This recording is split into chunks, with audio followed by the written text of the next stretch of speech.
좋아하는 일본 무사 중에 미야모토 무사시라고 하는 분이 있습니다. 미야모토 무사시는 다른 사람들이 칼을 하나 들고 이렇게 싸울 때 미야모토 무사시는 칼을 2개 들고 이렇게 그 군법을 수행을 했습니다. 이 미야모토 무사시가 쓴 책 중에 오륜서라고 하는 책이 있습니다. 이 오륜서는 세계 3대 병법서 중에 하나입니다. 여러분들이 잘 알고 있는 병법서 중에 하나가 뭐죠? 손자병법. 네, 손자병법 다 알고 있죠? 손자병법. 그 다음에 전쟁론. 이 2개를 포함해서 미야모토 무사시가 쓴 나이가 많아서 쓴 책이지요. 이 오륜서는 세계 3대 병법서에 해당이 됩니다. 이 미야모토 무사시는 이 전쟁에 관한 것들도 이렇게 기록을 했지만은 살아보면서 이렇게 중요하다라고 하는 것들을 이렇게 남겼습니다. 그가 남긴 말 중에는 그런 말이 있습니다. 우리가 승리하는 것에는 우연이란 없다. 1000번의 연습이 단이고 10,000번의 연습이 련이듯이 단련이 없이는 승리를 할 수가 없다라고 하는 말을 남깁니다. 우리가 단련이라고 했을 때 그 철을 단련한다라고 하는 그 단어잖아요. 단어 한자의 뜻은. 근데 그 단이라고 하는 것은 1000번을 연습한 것을 단이라고 하고 10,000번을 연습하는 것을 련이라고 합니다. 그래서 전쟁이든지 우리 인생이든지 단련이 있어야만 승리할 수 있다라고 그렇게 이야기를 합니다. 비단 승리만이 아니라 우리 인생에 있어서도 오늘 잠언 기자는 우리 인생이 존경받는 인생이 되려면은 단련과 같은 훈련이 필요하다라고 하는 것을 우리에게 이야기를 하고 있습니다. 그래서 오늘 제목도 존경받는 삶을 원하면은 훈련하라라고 하는 것으로 제목을 정했습니다. 늘 이야기하지만 잠언은 두고 묵상하는 것이 아니라 지금 당장 내 삶에 적용하는 것이 잠언이다라고 하는 것을 배웠습니다. 그래서 이번 주에는 훈련하라고 하는 이 말씀을 듣고 여러분 생애에, 여러분 삶에 이번 한 주간 뭘 훈련해야 될까를 고민하면서 생각하면서 들었으면 좋겠습니다. 근데 우리가 생각할 때 훈련이라고 하면은 대부분의 사람들은 좀 많은 사람들 부정적인 이미지가 많습니다. 훈련하면은 꼭 뭐 처벌을 받고 뭐 잘못을 해서 다른 사람에게 벌을 받는다거나 이런 것들을 생각하는 경우도 많습니다.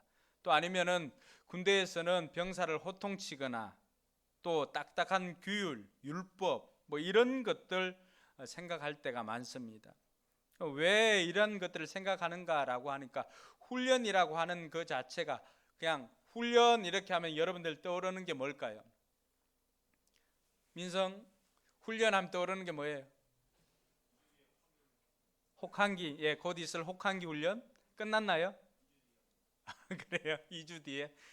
훈련하면은 어떤 좋은 기억보다는 다 힘들다라고 하는 그런 이미지들이 많습니다.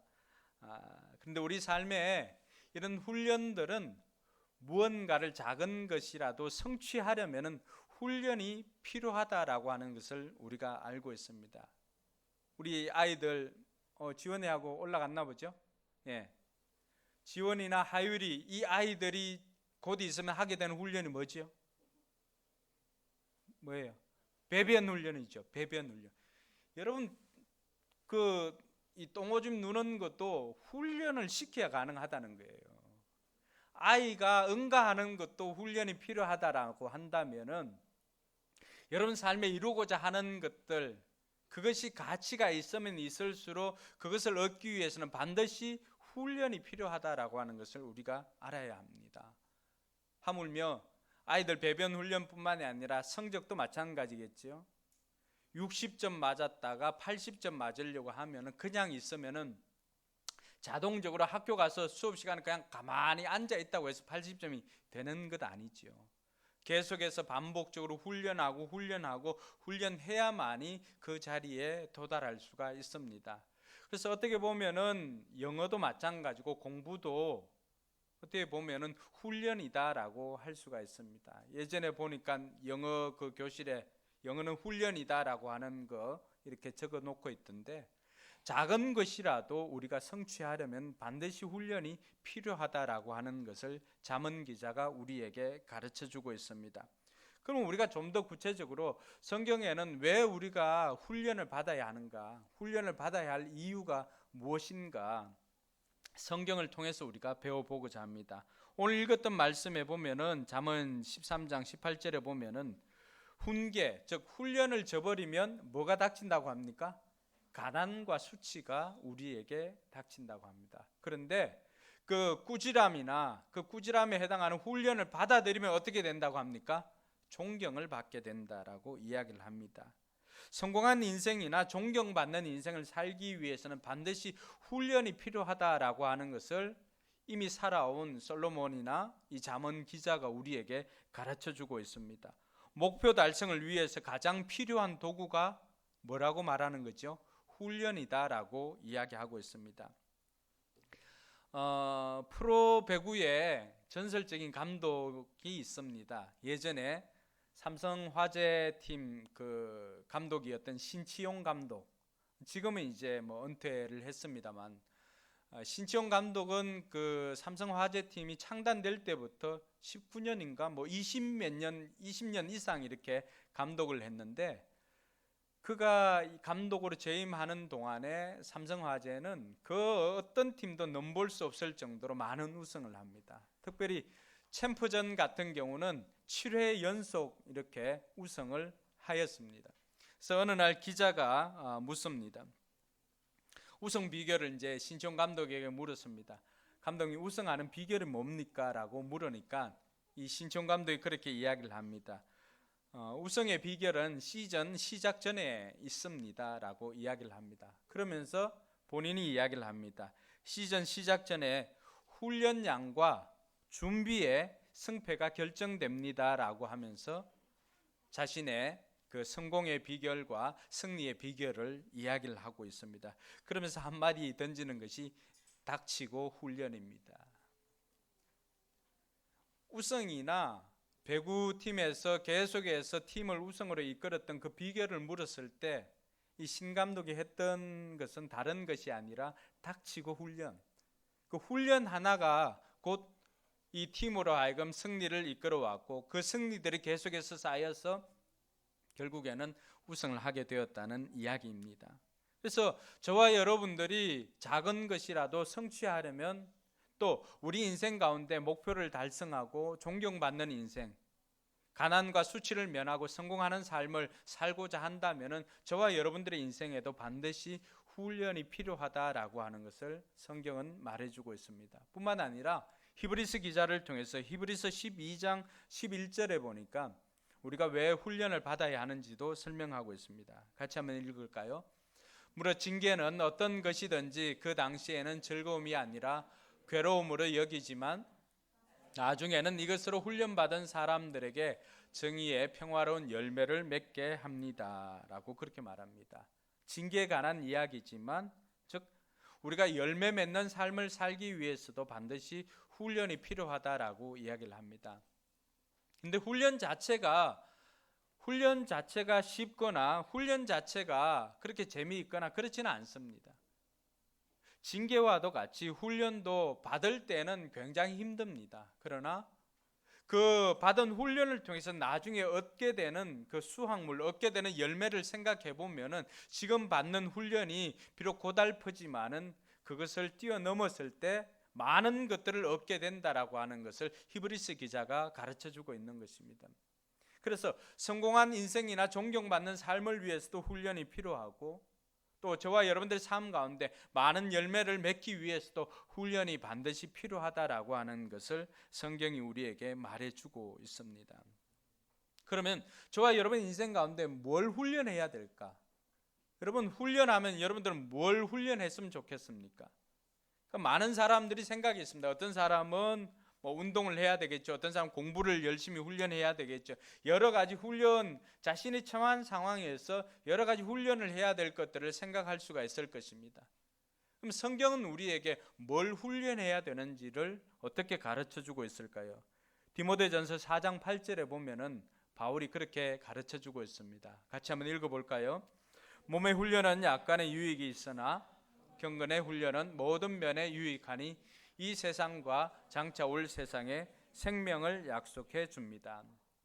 자, 여기에 보면은 우리가 훈련해야 될 종목이 나오죠.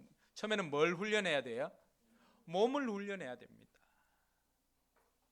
많은 사람들이 심지어 크리스찬이라 할지라도 몸은 따르고 또 영혼만을 생각하다 보니까 영혼에 대해서는 또 신앙에 대해서는 경건에 대해서는 많은 것들을 생각하지만 정작 자신의 몸은 관리하지 않는다는 사실을 깨닫습니다. 바울이 고린도전서 3장 16절이나 6장에도 보면은 우리 몸을 비유를 할 때 우리 몸을 하나님이 거하는 거룩한 성전에다가 비유를 합니다.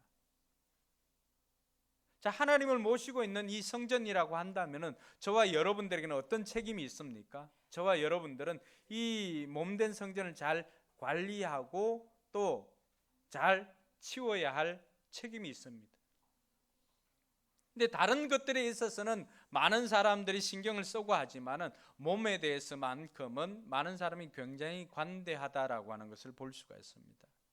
근데 바울을 통해서 우리가 해야 될 것 중에 하나는 먼저 몸의 훈련입니다. 여러분들이 아무리 좋은 것을 가지고 있고 아무리 복음을 가지고 있다고 할지라도 여러분이 건강하지 못하면 전할 수가 없습니다. 그래서 약간의 유익이 있지만은 먼저 저와 여러분들이 해야 할 것은 우리가 가지고 있는 것을 최고로 전하기 위해서는 저와 여러분들이 몸의 훈련을 해야 합니다. 그래서 우리 성도들은 올 이제 입춘이 언제죠? 입춘이 지났나요? 오늘부터라도 시작해서 여러분 작게는 운동장을 가볍게 한 바퀴 돌거나 아니면은 주변에 있는 공원을 한 바퀴 돌거나 아니면은 또 체육관에 등록을 하거나 이렇게 해서라도 여러분 먼저 몸을 만들 수 있기를 주님의 이름으로 축원합니다. 옆 사람에게 한번 그렇게 이야기해 주십시다. 몸을 만듭시다. 네. 비단 뭐 식스팩이나 라인을 만들으라고 하기보다는 우리 몸 자체를 좀 건강하게 유지하는 것도 하나님께서 맡겨주신 것임을 깨닫고 몸도 우리가 청지기로서 부름받았다는 것을 우리가 기억할 필요가 있습니다. 두 번째는 경건을 훈련하는 것입니다. 자, 몸의 훈련은 우리가 이 몸을 가지고 이 땅에 사는 날 동안에는 필요합니다. 그렇죠? 그런데 오늘 바울이 우리에게 가르쳐 주고 있는 것은 경건 훈련은 이 세상에서 우리가 이 육신으로 살아갈 때뿐만이 아니라 영원한 생명을 살아갈 때, 영생을 살 때, 내생을 살 때 우리에게 필요한 것은 경건 훈련임을 이야기를 해줍니다. 근데 오늘의 경건 훈련이 이 다음에 우리가 천상을 살아갈 때, 천국의 삶을 살아갈 때 그때까지도 이것은 유효하다라고 하는 것을 말해주고 있습니다. 그래서 경건 훈련은 모든 면에서 유익한데 이 세상뿐만이 아니라 언제까지요? 장차 오게 되는 세상. 장차 오게 될 세상은 언제입니까? 저와 여러분들이 주님과 함께 영원히 살아갈 그 영생의 세계지요. 이 세상뿐만이 아니라 영생의 세계에서도 경건의 훈련은 우리에게 생명을 약속해 주고 우리의 삶을 보장해 준다라고 하는 것을 말해주고 있습니다. 그래서 저와 여러분들이 매일의 경건 훈련이 필요하다라고 하는 것입니다. 우리가 하고 있는 우리 경건 훈련이 뭐가 있을까요? 매일의 말씀을 본다거나 기도를 한다거나 또 찬양을 한다거나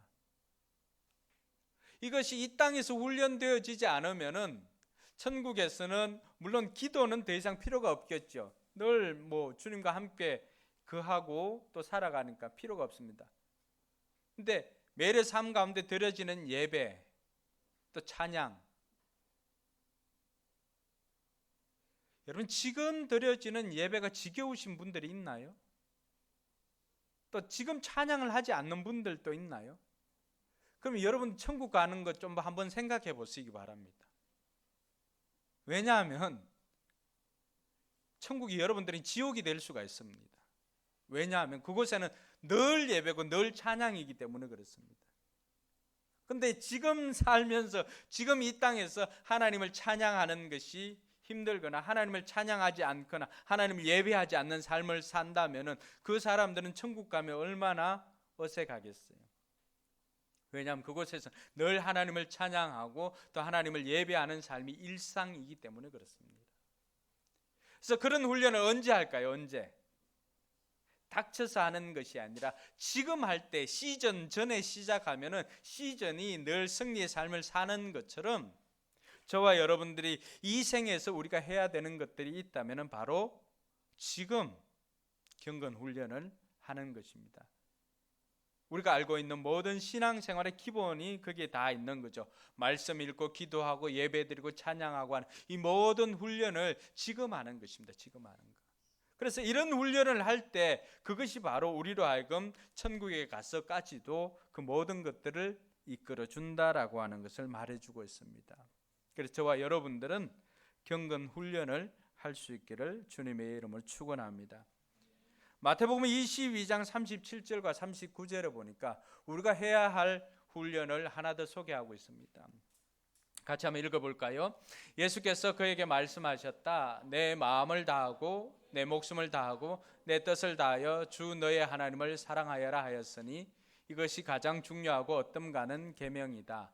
둘째 계명도 이것과 같은데 내 이웃을 내 몸과 같이 사랑하라 한 것이다. 다른 것이 아니라 바로 관계를 훈련하는 것입니다. 이 땅을 살아가면서 저와 여러분들은 혼자서 살아갈 수 있는 존재가 아니지요. 먼저 사람이라고 하는 그 자체가 혼자 사는 존재가 아니지요. 여러분 사람인자가 어떻게 되어 있습니까? 한자로 사람인자 상형 문자니까 이 사람인자 아닙니까? 사람인자가 혼자 있는 게 사람이 아니라 사람은 이렇게 서로가 기대어 있는, 그죠? 두 사람이 이렇게 기대어 있는 모습이 혼자서 살아갈 수 있는 존재가 아니다라고 하는 것을 가르쳐 주고 있습니다. 이 혼자서 살아갈 수 있는 존재가 아닌 사람들이 이 땅을 살아가기 위해서 필요한 것은 관계에 대한 훈련입니다. 그럴 때 뭘 훈련해야 될까? 예수님께서 저와 여러분들 직접적으로 가르쳐 준 것은 먼저 하나님과 사랑하는 관계를 맺는 것입니다. 그리고 그 관계를 통해서 이웃을 사랑할 수 있는 힘을 공급받고 난 다음에 이웃을 사랑하는 것입니다. 이 관계가 훈련되어지지 않는다면은 우리 이 땅을 살아가는 것이 굉장히 힘듭니다.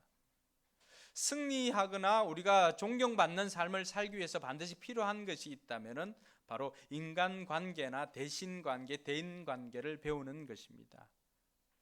뭘 하면 그것을 잘할 수 있을까라고 했을 때 하나님께서 이미 저와 여러분들에게 가르쳐 준 것이 있습니다. 그게 뭘까요? 십계명이죠. 십계명. 하나님과의 관계 속에서 우리가 해야 할 계명들은 몇 가지 있습니까? 4가지를 다 가르쳐 주고 있지 않습니까?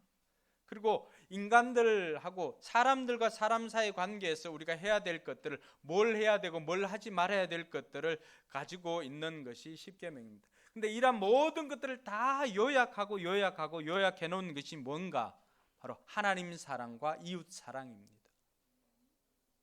아무리 율법이라고 한다 할지라도 그것의 사랑이 담보되지 않는다면, 사랑이 깔려 있지 않는다면 그것은 우리에게 체벌받게 되지는 않겠죠. 그래서 저와 여러분들이 관계를 훈련할 때 하나님과의 관계를 훈련하고 이웃과의 관계를 훈련할 때 관계가 좋아지는 가장 좋은 방법은 뭘까요? 어떻게 하면 관계가 좋아질까요? 대화하는 거. 윤우야, 어떻게 하면 관계가 좋아질까? 너하고 나하고 관계가 어떻게 하면 좋아질까? 윤혜 봐야지, 나를 봐야지. 어떻게 하면 관계가 좋아지지? 윤우 이제 학교 가잖아, 그지? 학교 갈 때 윤우하고 윤우 친구하고 관계가 좋아지려면 어떻게 하면 돼?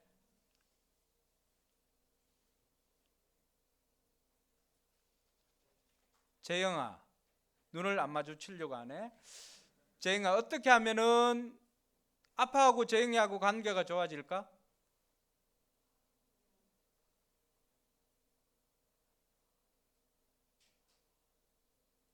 질문 굉장히 어렵죠. 여러분은 어떻게 하면 관계가 좋아질까요? 관계가 좋아지려면 자주 만나야 됩니다. 자주 봐야 됩니다. 한 번 보는 것보다도 두 번 보니까 더 관계가 좋아지고, 두 번 보는 것보다 세 번 보니까 더 관계가 좋아집니다. 그래서 이러한 것들은 우리는 잘 사용하지 않지만 광고에서는 자주 사용합니다. 그게 노출의 원리입니다. 그러니까 이런 것들을 아니까 요즘은 정치할 때도 또 국회의원들이나 선거할 때도 이 방법을 자주 사용합니다. 그래서 이미 옛 어른들은 이걸 다 알고 있습니다. 10번 찍어서 뭐 한다는 거죠? 안 넘어가는 나무가 없다고 하잖아요. 그 10번이라고 하는 게 뭐예요? 관계 문제, 관계.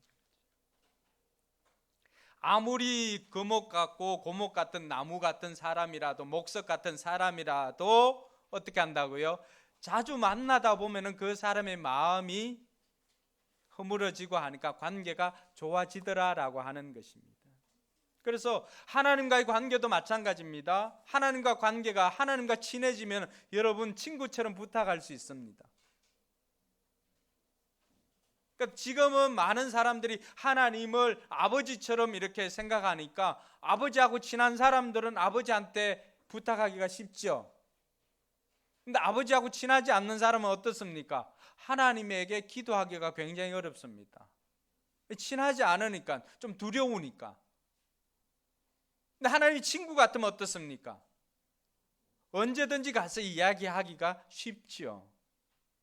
그래서 하나님은 아브라함과 그렇게 친하게 지내다가 아브라함을 친구처럼 대해주시고 모세를 친구처럼 대해줍니다. 심지어 에녹 같은 사람은 300년 동안 같이 지내다 보니까 언제든지 하나님께서는 이 에녹은 그냥 같이 지내다가 데리고 하늘로 올라갔습니다. 이 모든 것들이 자주 보니까 관계가 더욱더 좋아지는 것입니다. 할렐루야. 사람들과의 관계도 마찬가지죠. 이웃과의 관계도 자주 보고 하면은 관계가 더 돈독해집니다. 그래서 이번 한 주간 여러분들이 하나님과도 친해지시고 이웃과도 친해지는 은혜가 있기를 주님의 이름으로 축원합니다. 그래서 우리가 해야 될 훈련은 육체의 훈련과 경건의 훈련과 관계의 훈련이다라고 하는 것입니다. 그럼 여기서 우리가 질문을 할 수 있습니다. 그러면 그 관계를 또 그리고 그 모든 것들을 우리가 어떻게 훈련할 수가 있을까요? 왜에 대한 답을 들었고 무엇에 대한 답을 들었다면 이제는 그럼 어떻게 훈련을 할까요? 첫 번째는 기본을 훈련하는 것입니다. 우리가 훈련할 때 무엇보다도 먼저 해야 되는 것이 있다면 기본입니다. 기본. 이 기본이 무너지면 모든 것들이 무너집니다. 그래서 사도행전 6장에 보면은 신앙생활에 있어서도 이 기본이 얼마나 중요한지를 이야기를 합니다. 6장 같이 한번 읽습니다. 6장 4절 우리는 기도하는 일과 말씀을 섬기는 일에 헌신하겠습니다. 왜 이런 이야기가 나왔냐 그러면은 사도행전 6장에서 갑자기 예루살렘 교회가 큰 부흥을 경험합니다. 그 사람들이 많아지다 보니까 이 교회에서 그동안에 했던 것들이 과부나 가난한 사람들을 구제하는 일이었어요. 그 사도들이 늘 기도하고 말씀 연구해서 말씀을 전하고 이렇게 했는데 이제는 그것보다도 무엇하는 일이 더 많아졌어요? 다른 사람들을 도와주고 과부들을 챙기고 하는 이 일들이 많아졌어요. 그러다 보니까 정해진 시간은 24시간이잖아요. 누구에게나. 근데 사람들을 구제하는 일에 시간을 다 보내다 보니까 이전에는 말씀을 연구하고 기도하는 그 시간들을 확보해서 했는데 그 시간들이 점점 줄어드니까 어떻게 되는 거예요? 사도들은 사도들대로 시간이 없어 준비하니까 설익은 밥을 마치 성도들에게 주는 것처럼 그렇게 전하는 것이 되고 또 성도들은 성도들대로 이곳저곳에서 불평이 있는 거예요. 아무리 섬기는 손으로 구제를 해도 소외 지역은 있을 수 있다 없다? 있습니다. 그러니까 히브리파 성도들은 히브리 사람들이 전하니까 다 알아듣지만 헬라파 과부들은 그 이야기를 듣지 못하는 일들이 생기는 거죠. 그때서야 사도들이 다시 한번 정신을 차립니다. 그것이 4절이에요. 우리가 기도하고 말씀 읽는 일에 전념하겠습니다. 헌신하겠습니다. 결단하고는 뭘 했냐 그러면 이 일을 구제하는 일을 전담할 사람들을 여러분들이 칭찬받고 성령 충만한 사람들을 뽑아서 세우겠습니다 라고 세운 사람들이 섬기는 사람, 디컨, 집사예요. 집사.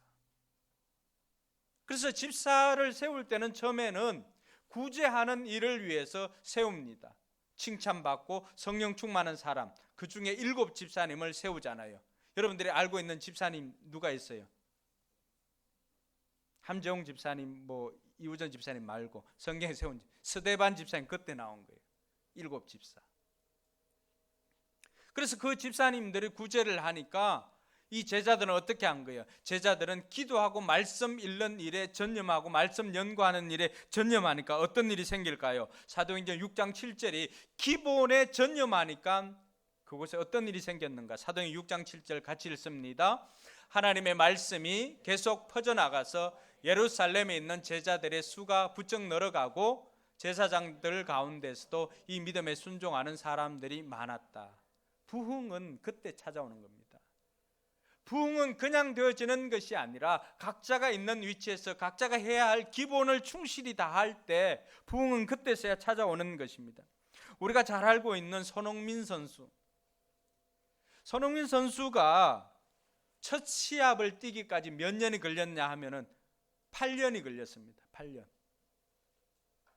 그러니까 축구 시합을 하는 거, 축구를 하는데 왜 이렇게 오랜 시간이 걸렸을까요? 그 아버지의 철학 때문에 그렇습니다. 손흥정 씨가 이 손흥민 선수를 키우고 또 운동을 가르칠 때 늘 강조했던 것이 기본입니다. 기본. 지난번 다큐멘터리도 만들어졌죠. 손흥민 선수 다큐멘터리. 그때도 손흥민 선수뿐만이 아니라 지금도 여전히 아카데미에서 가르치는 그 아이들에게 이 손흥정 씨가 강조하고 있는 것은 기본, 무조건 기본이다라고 이야기를 했습니다. 그러니까 심지어 어느 정도까지 했냐 그러면은 이 손흥민 선수한테 매일 1시간 이상씩 볼을 몸에서 떨어뜨리지 않는 훈련을 합니다. 그러니까 발로 리프팅을 한다거나 무릎으로 한다거나 머리로 한다거나 해가지고 공을 떨어뜨리지 않는 훈련을 계속해서 시킵니다. 그리고 드리블을 하는 훈련을 시키고 그러다 보니까 어느 날 공이 갑자기 이렇게 날아올 때가 있었는데 몸이 무의식적으로 그 볼을 향해서 반응을 하더라고 하는 것입니다. 이게 기본의 훈련입니다. 그래서 손흥민 선수가 고백하는 것도 바로 이것이었습니다. 오늘날 저를 만든 것은 지겹도록 반복했던 기본기 훈련이 오늘날 저를 만들었습니다 라고 그렇게 고백을 했습니다. 2시간 동안 무조건 기본기만 훈련시킵니다. 지금도 그래서 손흥민 선수는 여전히 그렇게 하고 있고 손흥정 감독은, 손흥정 씨는 여전히 아카데미를 운영할 때 아이들에게 기본기를 2시간 철저하게 시킵니다. 손흥민 선수뿐만이 아니라 거기에서 배웠던 사람도 여기에서 잠깐 1년 배우고 다른 팀에 FC 서울인가 다른 팀에 들어가 봤는데 학교를 들어가고 또 프로팀에 들어갔는데 거기에서 알았던 건 자신은 여기서 요만큼 했는데 가보니까 기본기가 탄탄하게 다져져서 어떤 것을 해도 다 소화시킬 수 있다라고 하는 고백을 하는 것을 들었습니다. 그래서 저와 여러분들이 해야 될 기본기를 다지는 것입니다. 여러분 성도로서 해야 될 기본기가 뭘까요? 다른 게 아니죠. 성도가 해야 되는 기본기, 말씀 읽는 거, 기도하는 거, 찬양하는 거 아주 기본 중에 기본입니다. 근데 우리는 이것을 게을리합니다. 이것을 하지 않습니다. 학생들도 마찬가지죠. 학생들이 해야 될 많은 기본 중에 기본은 폰으로 배그를 계속해서 만렙 찍고 이렇게 하는 것보다도 지금 내가 해야 될 공부에서 최선을 다해서 기본을 다져 놓는 것입니다. 그 기본을 다져 놓으면은 언젠가는 내 몸이 스스로 반응을 하게 됩니다. 그래서 저와 여러분들도 이 기본기를 다지기를 주님의 이름 축원합니다. 둘째는 반복해서 훈련하는 것입니다. 시편 기자가 시편 1편에서 이 반복에 대해서 우리에게 이야기를 해줍니다. 시편 1편 2절에 보니까 그 율법을, 주님의 율법을 즐거워하여서 그 율법을 주의하러 묵상한다라고 이야기합니다. 밤낮으로. 우리가 반복하는 이유는 위급한 순간에 내 몸이 기억하도록 하기 위해서 반복합니다. 그래서 혹시라도 있을 일에 대비해서 내 몸이 기억할 수 있도록 계속해서 반복해서 훈련을 하는데, 이 반복해서 훈련하는 것이 빛나는 순간이 있었습니다. 여러분 9.11 테러 아시죠? 미국의 그 세계 무역센터에 비행기를 이렇게 할 때 거기에 보면은 그 높은 빌딩에 모건 스탠리라고 하는 회사가 있습니다. 이 모건 스탠리 본사가 거기에 있습니다. 무려 50층에 전 본사가 있기 때문에 임원진들이 3,500명이 거기에 근무를 합니다. 마침 9.11 그날 또 2,500명이 거기에서 근무를 했습니다. 근데 여러분 남쪽하고 북쪽 그 건물이 무너지는데 걸린 시간이 얼마였을까요? 한 30분 정도였습니다. 거기 50층에서 3,500명이나 되는 사람들이 근무를 하는 모건 스탠리의 손실이 몇 명이었을까요? 10명 이내였습니다. 이 사람들은 그때 당시도 2,500명이 근무를 했는데 2,500명이 30분 이내에 다 빠져나왔습니다. 그리고 모든 데이터가 24시간 지나고 하루 만에 그 본사는 이미 그 무너졌으니까 본사를 제외한 세계 모든 모건 스탠리사가 백업이 다 되어 있기 때문에 그 하루가 지나고 난 다음에 다 회사가 정상적으로 운영이 되었다고 합니다. 왜 이런 일이 가능했을까요? 모건 스탠리는 예전에 그 세계 무역센터에서 폭탄 테러가 있었던 때가 있었습니다. 그때 이후로 이 사람들은 비상 매뉴얼을 만들어 가지고 반복적으로 재난에 대비해서 비상 훈련을 반복적으로 임원들까지도 다 해왔다고 그렇게 이야기를 합니다. 그리고 치밀한 위기 관리 시스템을 매뉴얼을 만들고 그것을 반복적으로 숙지를 하고 또 데이터 같은 것은 백업하는 것들을 반복적으로 훈련을 했습니다. 그 임직원 모두가 반복된 재난 훈련을 통해 가지고 모의 훈련을 계속했습니다. 그러니까 이렇게 반복하니까 위기의 순간이 실제 상황이잖아요, 그렇죠? 여러분 실제 상황이 닥치면은 여러분들 평온할 때 했던 것 중에 실제 상황이 닥치면은 아무것도 기억이 안 납니다. 집사람이 오늘날 강서 그 동촌 삼거리인가요? 거기에서 술 취한 아저씨가 집사람 주차해 있는데 차를 치고 이렇게 갔습니다. 여러분 경찰에 신고해야 되는데 집사람이 신고해야 될 번호를 모릅니다. 여러분 경찰은 몇 번 해야 돼요? 112 그걸 모릅니다. 그럼 몇 번 해야 되는지 모르고 이렇게 그냥 떨고만 있습니다. 사람은 다치지 않고 그냥 술 취한 사람이 백미러 이렇게 치고 간 그때, 여러분 우리는 지금 119나 112를 잘 기억을 합니다. 그러니까 위기의 순간에 과연 그럴까요? 타클로반에 있는 선교사님, 예전에 타클로반에 태풍이 온 적이 있었죠. 강력한 태풍이 와서 완전 다 썰어간 적이 있습니다. 그때 제가 알고 있는 선교사님이 거기에서 사역을 했는데 태풍이 오고 지진이 일어나고 해일이 있고 하는 것을 알고는 내가 나가야 된다라고 하는 것을 내 몸은, 내 뇌는 알고 있는데 문 밖으로 단 한 발짝도 옮길 수가 없더랍니다. 그 공포감 때문에. 분명히 문 밖으로 나가면 살 수가 있고, 그래서 들은 지식 때문에 화장실 거기에 들어가가지고 화장실 그 입구 문내에서 이렇게 있는데 문 밖으로 대피하는 것이 분명히 뇌에서는 그렇게 기억을 하고 가라고 하지만 이 발이 한 발자국이 떨어지질 않더라고 하는 것입니다. 우리가 반복적으로 훈련하지 않으면은 내가 평안한 가운데 했던 많은 것들이 잊어버리는 경우가 많이 있습니다. 코리 텐 붐 여사는 유대인으로서 그 나치에서 여러 가지 가스나 이런 고문을 많이 당했습니다. 근데 이 코리 텐 붐 여사가 살 수 있었던 것은 반복적으로 주기도문을 외우고 했던 겁니다. 예전에 우리나라도 그런 적이 많았습니다. 미군들이 이렇게 오고 북한군들이 오고 했는데 예수 믿으면은 어쨌든 이 미군들이 도움을 주고 하니까 그걸 하는데, 여러분 갑자기 내가 예수 믿는다는 걸 뭘로 증명을 하겠습니까? 그때 할 수 있는 것이 사도신경이나 주기도문입니다. 근데 많은 사람들이 우리가 반복적으로 이렇게 하지 않다 보니까 어느 순간인가 전화번호를 우리가 화면에 띄워놓은 그 노래방 기계가 나오고부터는 전화번호를 못 외웁니다. 화면을 보고 난 다음부터는 우리가 사도신경이나 주기도문도 못 외우는 경우가 많이 있습니다.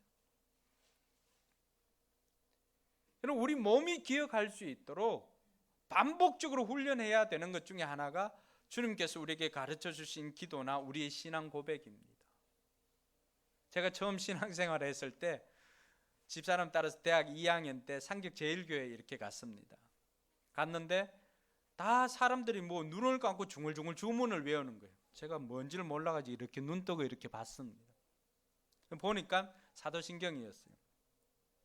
그래서 제가 그때부터 집에 와가지고 쪽팔리지 않기 위해서, 전문용어로 쪽팔리지 않기 위해서, 부끄럽게 하지 않기 위해서 그때부터 볼펜을 들고 이 사도신경과 주기도문을 매번 이 빡빡이 숙제하듯이 해가지고 외웠다는 거 아닙니까?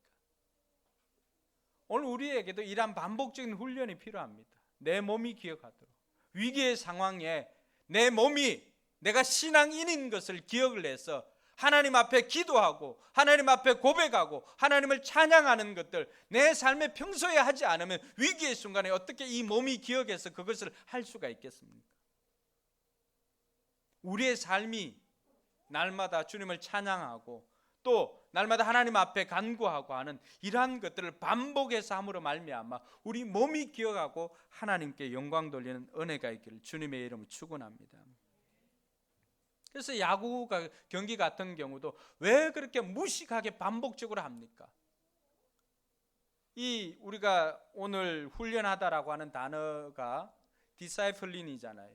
그런데 야구에서도 동일한 그 용어를 드릴이라고 하는 용어를 씁니다. 드릴이라고 하는 것은 뭘까요? 반복해서 하는 훈련을 드릴이라고 합니다. 그래서 외야수나 내야수한테 코치들이 늘 쳐주는 게 뭐예요? 펑고. 늘 이렇게 쳐주면은 지겹도록 그 훈련을 합니다. 그리고 포수들은 어떤 훈련을 합니까? 포수들은 공이 빠지는 것을 막기 위해서는 항상 이 블로킹 훈련을 합니다. 이만수 그 유튜브 배우면 한 번씩 이렇게 나옵니다. 하는 거. 왜 그렇게 합니까? 그걸 반복적으로 하는 훈련을 드릴이라고 합니다. 여러분, 그냥 평상시에 요즘 몇 게임 하죠? 130게임 하나요? 뭐 그 중에 한 게임 같으면 모르지만은 이 뭐 디비전 시리즈나 한국 시리즈나 이런 것들을 할 때는 어떻습니까? 그 긴장감이 극에 달합니다. 그때 잘하는 팀이 이기는 게 아니에요. 뭐 어떤 팀이 이길까요? 실수하지 않는 팀이 이깁니다. 그래서 작은 실수가 그 큰 경기의 승패를 좌우합니다. 그런 것들을 없애기 위해서 이 사람들이 하는 게 뭘까요? 밥만 먹고 하는 야구 선수들이잖아요. 밥만 먹고 하는 것이 공 뒤로 빠뜨리지 않도록 포수는 블로킹 훈련을 하고 내야수나 외야수는 펑고를 받고 하는 그 훈련을, 여러분 어릴 때부터 시작해서 지금까지 그걸로 밥 벌어 먹고 사는 사람들이잖아요. 그럼에도 불구하고 그 사람들이 여전히 하는 것은 반복적으로 그 공을 받는 훈련을 합니다. 그래도 시합 때 어떻습니까? 우리가 볼 때는 가끔 우리가 웃는 장면, 뭐 나이스 미스 그 장면 보면은 웃기는 장면들이 나옵니다. 그래도 실수합니다. 위기의 순간에 우리가 실수하지 않기 위해서 저와 여러분들이 해야 되는 것 중에 하나가 이 반복하는 훈련입니다. 그리고 마지막으로는 목표를 세우고 훈련하는 것입니다. 신앙도 마찬가지입니다. 목표가 있어야 됩니다. 그래서 에베소 4장 13절에 보니까 우리가 어느 정도 목표를 세워야 될까? 같이 한번 읽어볼까요? 그래야 우리 모두가 하나님의 아들을 믿는 일과 아는 일에 하나가 되어 온전한 사람이 되어서 그리스도의 충만하심의 경지에까지 다다르게 됩니다. 우리가 목표를 세워야 되는데 바울 사도는 저와 여러분들이 어디에까지 자라기를 원합니까? 그리스도께까지. 그래서 목표를 세우고 훈련할 때 첫 번째는 목표를 높게 잡는 것이 중요합니다. 예수님께까지 목표를 이렇게 정해 놓으니까 이 목표는 언제 이룰 수가 있습니까? 우리 평생을 통해서. 짐 콜린스가 쓴 책 중에 Good to Great라고 하는 그 책이 있습니다. 좋음을 넘어서 위대한 기업으로 넘어가는 그 책을 썼는데, 이 좋은 기업에서 위대한 기업으로 넘어가는 기업들을 조사해 보니까 대부분의 기업들 중에 그 위대함으로 넘어갈 때 가장 방해가 되는 것이 무엇일까라고 보니까 그 좋음에 만족하는 것입니다. 자기 스스로 목표를 낮게 정합니다. 뭐 이 정도면 되겠지라고 하는 거. 신앙도 마찬가지예요. 뭐 이 정도면 되겠지라고 마찬가지입니다. 학업도 마찬가지고 경영도 마찬가지고 목표가 높지 않으면은 우리는 거기에 도달할 수가 없습니다. 예를 들어서 목표가 10이다 그러면은 이 목표치에 10에 도달하지 않고 대부분 한 7, 6 이 정도에 도달합니다. 근데 목표가 10이다가 우리가 목표를 100으로 세우면 어떻게 될까요? 그때는 생각이나 이 사고 자체 방향을 전혀 다르게 합니다. 그래서 언제나 저와 여러분들이 이 위대함으로 나아가기 위해서 목표를 높게 세우는 것이 저와 여러분들에게 필요한 것입니다. 첼로 아시죠? 첼로? 현대 첼로의 아버지라고 할 수 있는 파블로 카찰스라고 하는 사람이 있습니다. 이 파블로 카찰스는 지금은 이제 죽었는데, 이 파블로 카찰스가 어느 날 BBC에서 이분을 인터뷰를 합니다. 아니 지금도 세계 최고의 첼리스트인데 왜 그렇게 연습을 합니까? 95세 된 지금까지도 하루 6시간을 연습한다는데 왜 그렇게 힘들게 연습합니까? 이렇게 물어봤습니다. 여러분 95이 되었어도 매일, 그때 이미 세계 최고였지만 매일 하루 6시간씩 그렇게 첼로를 연주하고 연습을 했다고 합니다. 물어보니까 이렇게 이야기합니다. 카찰스는 내가 지금도 연습을 통해서 조금씩 발전하고 있는 것을 느낍니다. 내가 좋음에 만족하면 우리는 결코 위대함으로 넘어갈 수가 없습니다. 오늘 지금 현재의 삶에 만족하는 사람이 있다면 여러분 그 자리를 뛰어넘을 수 있기를 주님의 이름으로 축원합니다. 위대함에 가장 방해가 되는 것은 좋음에 만족하는 것입니다. 두 번째는 즐거움을 유보하는 것입니다. 목표를 세우고 하지만 그 목표를 이루기까지 잠깐의 즐거움을 뒤로 하는 것입니다. 이것은 모든 훈련의 핵심입니다. 대가 없이 얻는 것은 없습니다. S라인, 식스팩 그냥 주어집니까? 아닙니다. 잠시의 그 기쁨, 그것을 뒤로 하고 참고 했더니만 결국 그 결과로 얻어지는 것이 식스팩이나 S라인 아닙니까? 몸만 그런가요? 우리가 얻는 대부분의 것들이 바로 그러한 것입니다. 우리 아이들 한번 따라해 볼까요? 숙제가 있는 한 편안한 휴식은 없다. 예. 그래서 학교 갔다 오면 뭘 먼저 해야 돼요? 숙제 먼저 해야 노는 거야. 숙제 그 다 끝내기 위해서는 그 휴식을 잠시 유보를 해야 됩니다. 아이들만 그런 것이 아니라 저와 여러분들의 삶에 이루고자 하는 많은 것들은 대가를 지불해야 됩니다. 그 고통을 우리가 참고 이겨낼 때 나중에 우리에게 아름다운 열매가 주어지는 것입니다. 그리고 마지막으로는 보상을 해주는 것입니다. 여러분 작은 성공에도 보상을 해주시기 바랍니다.